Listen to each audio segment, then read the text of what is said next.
Listen, today is Friday, March 29th, the day that Jesus took the beating of all beatings for your sins and for mine. When I think about today and I think about all that Jesus did for us, it makes me realize that what I'm done for Him the last 20 days is nothing. To tell people about a man that gave His life for us, to do what we've done. Listen, we're 2 days out.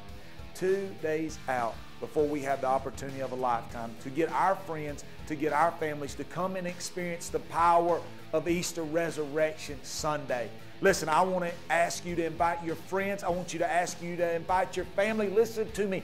Get them to Grace Point. You got 2 days to do it. Call them right now. Send a text to somebody. Carry somebody out to eat. Whatever it takes, you've got 2 days to do it. We're going to have a sunrise experience. We're going to have a 9:30 experience, an 11:15 an experience, and a baptism experience immediately following.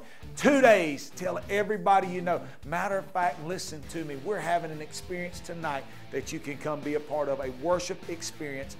We can't wait to see you. 2 days. Get them here.